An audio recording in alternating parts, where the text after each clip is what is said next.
that stuff. I thought we never get him to shut up. Seriously. 40 minutes of last week was all him. Why don't we move the goddamn thing in his basement? Oh, Christ. What's going on? Alright, culture basement.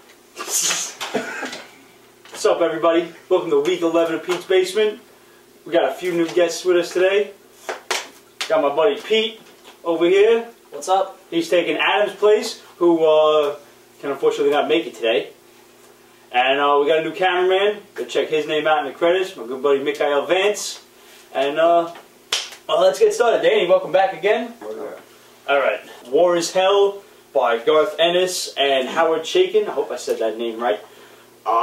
Anybody else read this? Because this was fucking awesome. Yeah, I did. Takes place during World War I. Basically gives you a quick rundown on the first page of the history of fighter pilots and how, you know, planes first started to be used, and how it was really cool kind of hearing how, you know, before anybody ever used a gun on a fighter plane, before they were even called fighter planes, that planes were just used for reconnaissance and spying, and whenever enemy planes would see each other, they would just kind of wave at each other. And then said somebody just took a pistol and shot somebody else, and, you know, the waving stopped. So war used to be just a series of waves? Yeah, pretty much. Hey, how you doing? Just wave at each other. What's up? Artwork's really tight. This guy just did a recent run on Wolverine. Yeah. I don't know, somehow it just kind of fits the sketchiness of it, really gives you that old school feel. Grittiness Definitely. of it, yeah. Definitely. I don't know, I just had a lot of fun with this book, and I trust Garth Ennis to do almost anything. There's a great death scene in the first issue. Actually, two of them. Two of them, right Yeah. now, yeah, that's right, two of them. I think we should spoil at least one for them, so you want to go with the pilot, or you want to go with the captain? I think I want to go with the captain because Yeah. it's just so comical the way it happens. This guy who flies in apparently from the United States to join the British in this fight. Goes in to see the commanding officer to give him his orders, and the guy is shit-faced drunk. Okay, he keeps offering the guy a drink about 5 times in the first conversation they have, and basically one thing leads to another. His papers are wrong. Right, his papers are wrong. He comes out to tell the guy that his papers are wrong.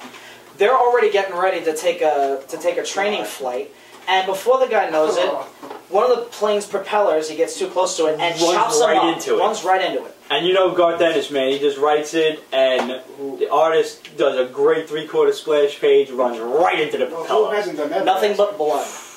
Great. Definitely pick this one up. I can only promise that it's definitely going to go places.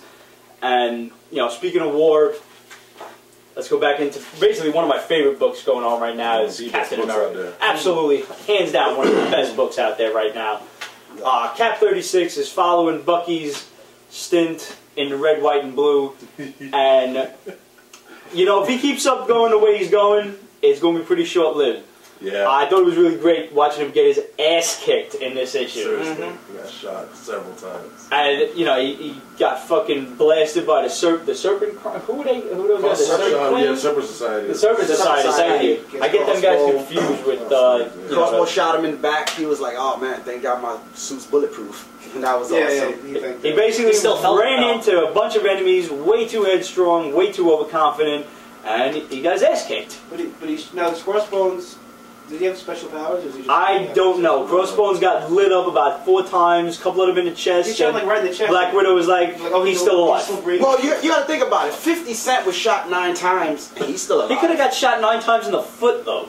You know, they never said where he got shot. Yeah, but 50 Cent... They might have, but, you know, I don't listen to 50 super strength Cent. doesn't mean he has any kind of... 50 Cent has super strength? Yeah, No 50 shit. Cent has super strength. I mean, he's got to be fucking juicy. Have you ever seen the size of this Why guy? do you say that's fucking huge? 50 Cent has super strength. This Nah, here we go. is a good issue, though. This is the first like Captain America issue I picked up since the whole new Bucky as Captain America, and I thought it was good. And the ending, I mean... The ending was pretty awesome. I mean, we shouldn't even spoil it. No, It was really awesome. Seriously. It's too good for a spoiler alert. I like the fact that he finally got put on TV, and now he, like his whole cover's blown, and now And nobody listening to him and give a shit about And it him. was Like, who are you? You ain't Captain America? Throwing shit at him? throwing shit at him. They're I not like the believing fact him. that he used both his knife and his gun in this. He was gun happy in this one, man. He used it. He pulled out all the stops and he still got his ass. He makes up for What not does that being tell so you? efficient with the shield as Steve Rogers was with his other weapons and all that stuff. Right. You know. If you want to see a couple of Captain America spoilers, Ramon and I told you about it last week, comicdartcommunity.com/gallery. Just do a quick search on top for Captain America, and you can see some of the upcoming covers. And I think it's the cover to issue 40 that you sent around, you know, with that the Dawn, and there's Bucky like this, and there's that other character in the front that I ain't going to tell you. Yeah, so it should be 40. Definitely check that cover out. I ain't going to tell you what it is, but it's right in the heart of Secret Invasion, and I'm sure you'll figure it out from there. Should be pretty cool. Moving along, we got Iron Fist 13. I wasn't as happy with this issue as I've been, you know, for the past 12. I think they really need to move this Capital Cities of Heaven storyline along. You know, let's get on with it. They are dragging it on. It's been 7 issues so far, 6? 6. Started in 8, yeah, so it's 6, and the next one should conclude it. That'll make 7. It's a little long for my taste, and there seems to be a lot going on with a revolution started by Lee Kun, the Thunderer, and you know, I'm not going to spoil you who they're fighting, but basically all of these Mortal Kombat-esque characters wind up teaming up in the end, of course, and now Iron Fist is leading them, and he's like fucking Liu Kang, and he's going to go beat up the bad guys and save Kunlun and all of the other 7 capital cities. You know, I'm still going to stick with it. It's pretty cool. They still just good. Yeah, it's just that absolutely. They're just kind of dragging the story along a little bit, and you know, new book. I actually do like what they're doing though with the whole origin story about his father's past and his interaction with Orson Randall, who you guys have mentioned. Right, was the former Iron Fist. Former Iron Fist who was disgraced, and he's finally trying to redeem himself, and that's the reason why, you know, Danny Rand is in this tournament. But I just thought it was a great look into the backstory of Iron Fist for anybody who hasn't read any of the books, like myself, in the past. Right. So I only picked up you know, this series when it started, and I'm like, all right, this is pretty cool. And you know, I haven't. Steve, you've been trying to catch up with some of the old Iron Fist books. Yeah, I got like a whole show of it. They actually came out with Iron Fist an Essential Iron Fist, a big graphic novel. There were a bunch of stories, the old stories in black and white. I think maybe run you like $15 or something. But if you're definitely interested in the old Iron Fist books and you got a lot of time on your hands to sit and read, definitely pick up the Essential Iron Fist. Should be volume 1. Well, I never read Iron Fist either, so would you recommend that this is a good book to buy if you've never read Iron Fist before, and if you pick this up, it'll this particular issue?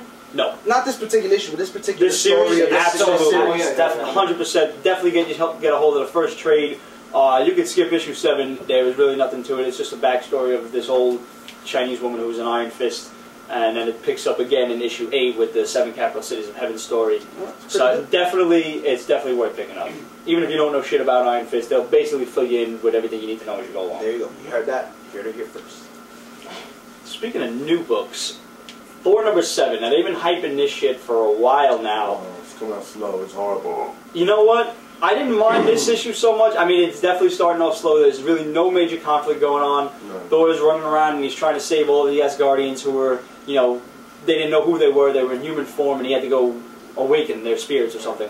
He can't awaken his dad. Right, and the one person he didn't wake up was Odin, and he said, "Well, Odin's dead, and I couldn't save him." And basically, the long and short of it is, you know, a couple of people were telling him, "Well, you couldn't save him, but you didn't even try." Right. You know, and this whole book is basically just one big daddy issue. Yeah.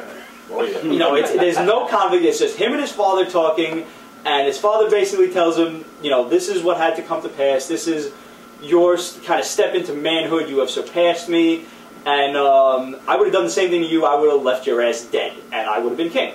Actually, that's a comforting thought, isn't it? Yeah, so it's pretty much what happened. Who wrote it? Because I think my dad wrote it, because it seems very... How's the art in this? You know, the art is actually pretty good. I definitely enjoy the way they draw Thor. The cover's cool. I like the new armor, you know, the way they make him look like a knight instead of running around in that pansy kind of Robin-esque tank top outfit.